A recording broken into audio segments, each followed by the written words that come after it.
Potassium nitrate is becoming a standard in fertility programs for Western nut crops. Its compatibility, solubility, and flexibility make it the ideal base for custom blends. Ask your local PCA or CCA about incorporating it into your nutrition program.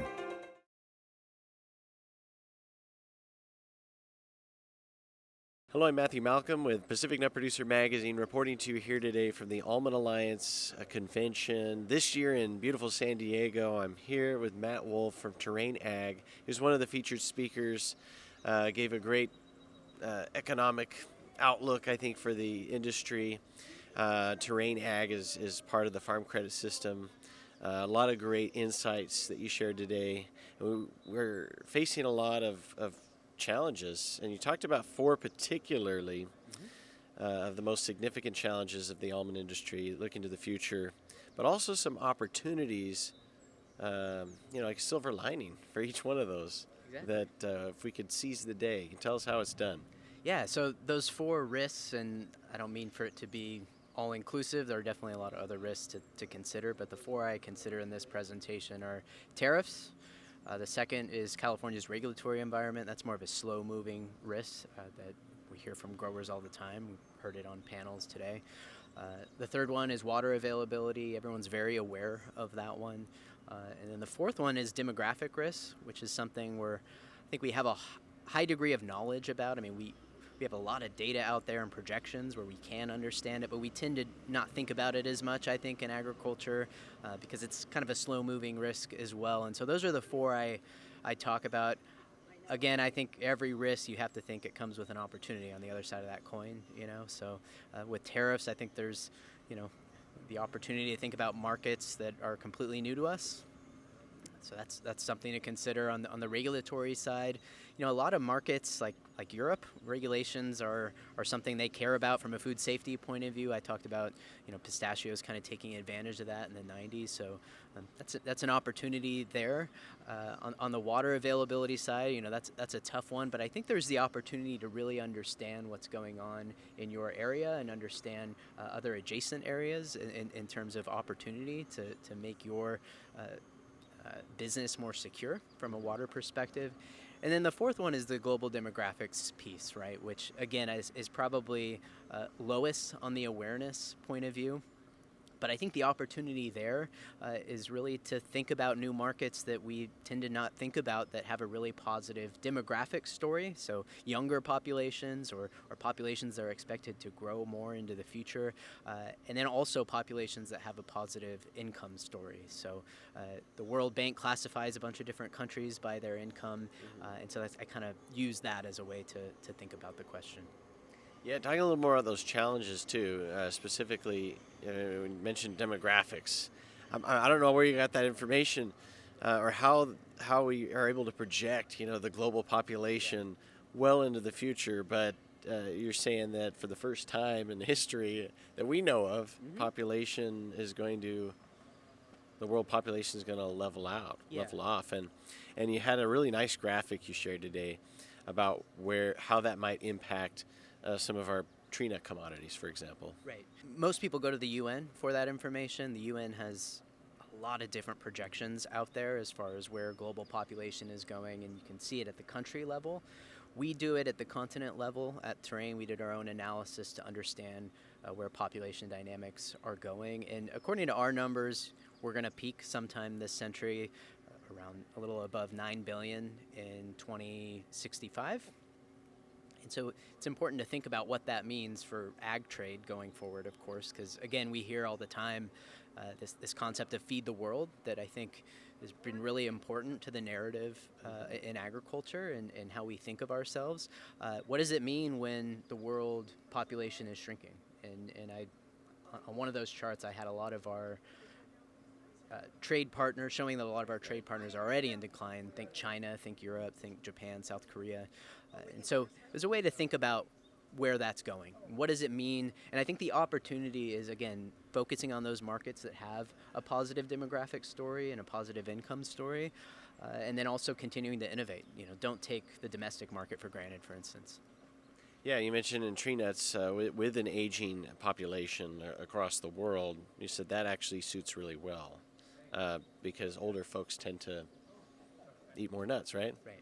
Yeah. So it's a little challenging. We've been trying to understand that better, and it depends kind of what angle you look at it. Sometimes data doesn't tell the clearest story, but my intuition tells me there is a positive story out there for tree nuts in particular as populations age, and maybe even more than that. It's what Clarice was talking about, where populations becoming healthier and needing access to healthy protein. I think nuts really fit that quite well. And you gave a really startling number. I mean, it doesn't surprise me, but it's pretty intense about regulations. The amount you said that California is the has the most regulations of any state in the union. That's right. And the next one in line, I think, was New York, which has 100,000 less. Like, it's a really steep difference. Yep. What were those numbers? Yeah, so in California, the rough number is about 420,000 regulations. Again, these aren't specific to ag. This is at the state level. Some economists put together a way to understand that. They created a little algorithm to count every single regulation in the state regulatory code.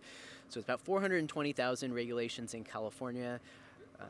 New York is the second highest with about 300,000. And so, we're certainly very highly regulated in California, and I think almond producers are very well aware of that. Yeah, I mean, definitely feeling it. And California is, you also said that there's the second hardest, state, the hardest state. Because for Puerto Rico, you said was number one, Right. Difficult to do business in. That's right. But California, next to that, California's number one on that. That's right. And you can go check that out yourself. They have a variety of ways to estimate the ease of doing business, right? It has a lot to do with how much it costs to get a permit, how long it takes. But California does not rank highly on that. And so I think agricultural producers very much feel that very intensely, and particularly when we've seen commodity prices the last few years quite low, feel it even more. Yeah, and for, the bulk of the nation's, pretty much all of the nation's almonds are grown right in California, so that we don't really have a choice, Right. But to deal with as the most highly regulated state in the union. That's a real challenge, and really deserves to get some attention, Absolutely. so that these commodities, these specialty crop commodities in California are dealing with some severe issues and need a break. We Right. really need a break, don't we? Right. Yeah, and it's not just the regulatory costs. So in my presentation, I showed some Cal Poly study that showed what happens to regulatory costs over time, which I think is obviously really valuable. That affects the bottom line, but it's also the uncertainty, right, with those regulations, like carbs, EV mandates, for instance, which is a huge it adds a whole bunch of uncertainty to trucking companies and those agricultural producers that have their own fleets. We've seen a lot of producers trying to make that transition, but then we've also seen a CARB kind of drop that waiver and drop that from their plan. So that's another thing to consider. It's the cost, but also the uncertainty around the cost. Yeah, and taking it back to what we were originally talking about, the challenges and then the opportunities that come from them. With regulations, for example, I think you're mentioning that with regulation, it's the opportunity to be exclusive for some markets that really want the kind of traceability, the food safety that we have in California. Is that what you're saying is where our opportunity lies regulatory wise? The silver lining on that? Yeah. Yeah, absolutely. And again, I'm really forcing myself to think of these opportunities because I think it's important, and I think it makes sense though, right? So I refer to three. Number one is automation. Again, a lot of what's happening in agricultural automation is a lot closer than where it was even just 5 years ago, and there's a lot of challenges with making it economically feasible, right? But a lot of this stuff is economically feasible at this point. Number two is using government incentives to your advantage. It can be very difficult when these regulations are put in place to understand what that looks like for a producer and to navigate it. But I think there is an opportunity to take advantage of those. And then, number three is to use, if we're going to be paying for this in California, to use that in our export story as well. And when we export to a place like Europe, which is highly regulated and cares a lot about the sort of things that we pay for in our regulations. And I'll give you an example. For instance, in the in the 1990s, late 1990s, the Iranian pistachio crop was infected with aflatoxin, and basically Europe turned it all down, and it kind of allowed the U.S., which had this reputation, really strong reputation of food safety, and they knew we were more regulated, to be able to fill in and take some of that market share. And so, that's kind of the way I see it. I'm not saying it's a perfect story, right? But we ought to think of these risks as also the opportunities. Well, hey, thank you for those highlights. We really need that positive energy, I think, moving into the future. And farmers, while the most notorious gamblers, as they say, also have to be optimists. Absolutely. So thank you for kind of help fueling that as growers move forward into this season, and we definitely wish them the best. Read more about these things in our publications. I'm Matthew Malcolm, CaliforniaAgNet.com.